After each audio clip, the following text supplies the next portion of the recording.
সকালের টিফিনে এক বাটি চিড়ে দিয়ে আর একটি শশা দিয়ে দুর্দান্ত এই টিফিন রেসিপিটি আজকে তোমাদের আমি শেয়ার করছি। এই টিফিন রেসিপিটি স্কুল, কলেজে অথবা অফিসে নিয়েও যাওয়া যাবে এবং যারা একটু ডায়েট করতে চাও, যারা একটু হেলদি খেতে চাও অথবা ওজন আর ভুঁড়ি কমাতে চাও, হালকা কিছু খাবার যদি সকালে টিফিনে খেতে চাও, তাহলে এই চিড়ে দিয়ে শশা দিয়ে দুর্দান্ত এই রেসিপিটি একদম সঠিক হবে। তো এখানে আমি এক বাটি চিড়ে নিয়ে নিয়েছি আর সেটাকে দুইবার জল দিয়ে ভালো করে একটু ধুয়ে নেব। তো এখানে দুবার জল দিয়ে চিড়েটা ধুয়ে নিতে হবে, কারণ চিড়ের মধ্যে অনেক সময় নোংরা ময়লা থাকে। ধুয়ে নিলে চিড়েটা থেকে সেই নোংরা ময়লাগুলো বেরিয়ে যাবে আর চিড়েটাও একটু সফট হয়ে যাবে। এখানে আমি মোটা চিড়েটা ব্যবহার করছি, তো মোটা চিড়েটা ব্যবহার করলে রেসিপিটি ভালো হবে। তো চিড়েটা ধুয়ে নিয়ে আমি ঢাকা দিয়ে রেখে দিয়েছি একদিকে। আর এবার আমি একটা মাঝারি সাইজের শশা নিয়ে নিচ্ছি। মোটামুটি আজকে রেসিপিটা যে পরিমাণ করছি, দুজন যথেষ্ট পরিমাণ খেয়ে নিতে পারবে। তো এক বাটি কিংবা মোটামুটি 1 কাপ মতন চিড়ে নিলে আর একটি মাঝারি সাইজের শশা নিলেই যথেষ্ট।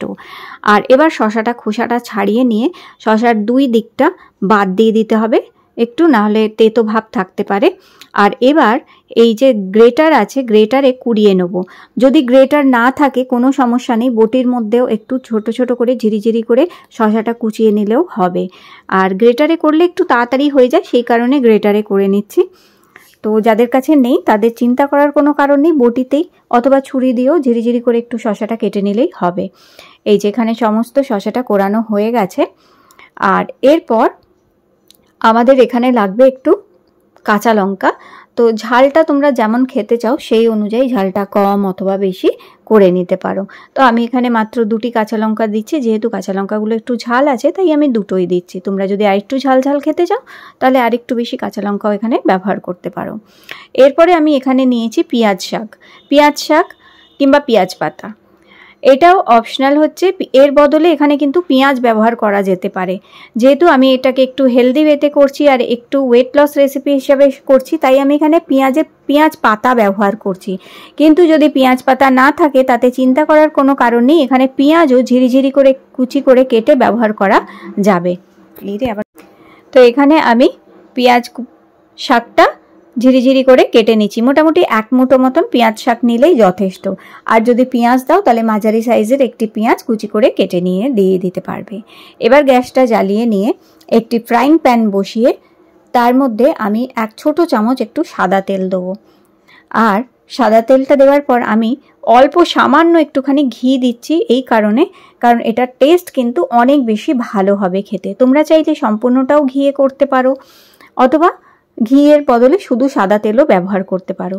এবার এখানে একটুখানি সর্ষে আর জিরে আমি ফোড়ন দিয়ে দিয়েছি। জিরে আর সর্ষেটা যখন একটু ফোড়নটা ভাজা হবে তারপরে এখানে পেঁয়াজ শাকটা দিয়ে দিলাম। তোমরা পেঁয়াজ শাক যদি না দাও তার বদলে এখানে পেঁয়াজ কুচিও দিয়ে দিতে পারো। এই সময়টায় পেঁয়াজ কুচিটা দিয়ে কিংবা পেঁয়াজ শাকটা দিয়ে একটু নেড়ে চেড়ে ভেজে নেব। আর এই সময় আমি দিয়ে দিচ্ছি অল্প একটুখানি কারি পাতা। কারি পাতাটা অপশনাল, যদি থাকে দাও, যদি না থাকে কোনো চিন্তা নেই। কারি পাতার বদলে রান্নাটা শেষে ধনেপাতা ব্যবহার করতে পারো, তবে কারি পাতাটা দিলে টেস্টটা বেশ ভালো খেতে হয় এবং কারি পাতা ওয়েট লস করতে, ওজন কমাতেও সাহায্য করে। এরপর কুচানো কাঁচা লঙ্কাটা দিয়ে তারপরে এখানে দিয়ে দিয়েছি 1 মুঠো মতন কিশমিশ দিয়ে এবার এটাকে ভালো করে নেড়ে চেড়ে একটু মিশিয়ে নেব। তো কিশমিশটা দিলেও কিশমিশে ফাইবার আছে, আয়রন আছে, হেলদি জিনিস হচ্ছে এবং ওয়েট লসেও হেল্প করে। কিশমিশটা দিয়ে একটু নেড়ে চেড়ে নেওয়ার পরেই এখানে ভিজানো চিড়েটা আমি দিয়ে দিচ্ছি। চিড়েটা দিয়ে এবার আঁচটা একদম কমিয়ে দিতে হবে এবং আঁচটা প্রথম থেকেই কিন্তু কমিয়েই রাখতে হবে। হাই ফ্লেমে যদি রান্না করা হয় তাহলে কিন্তু পুড়ে যাবার ভয় থাকবে, তাই আঁচটা কমিয়ে রেখেই সম্পূর্ণ রান্নাটা করতে হবে। চিড়েটা একটু নাড়াচাড়া করে মিশিয়ে নেবার পর স্বাদ মতন এখানে আমি দিয়ে দিচ্ছি এবার নুন দিয়ে এটাকে ভালো করে মিশিয়ে নিতে হবে।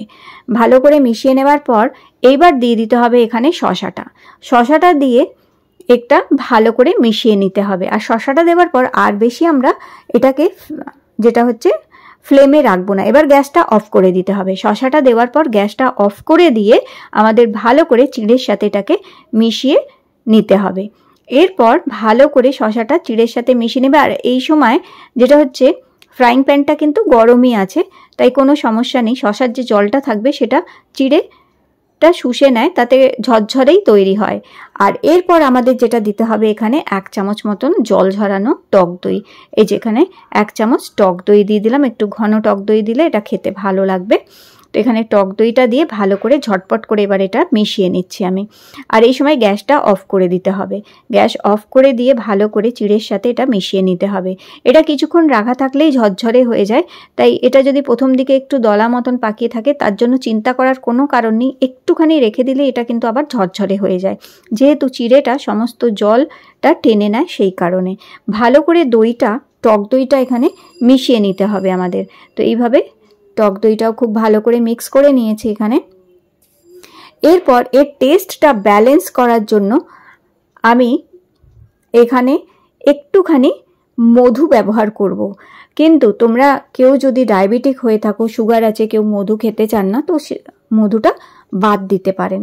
আর যদি কারো কাছে মধু না থাকে সামান্য একটুখানি চিনি এখানে ব্যবহার করতে পারো, তাতে টেস্টটা বেশ ব্যালেন্স হবে। আর যারা একটু হেলদি রেসিপি খেতে চাও, ওয়েট লস করতে চাও, ওজন কমাতে চাও, তাহলে সামান্য একটুখানি মধু এর উপরে ছিটিয়ে দিয়ে ব্যাস এবার গ্যাসটা অফ করে, গ্যাস তো আগেই অফ করে দেওয়া হয়েছে, জাস্ট এটাকে মিক্স করে নিতে হবে আমাদের।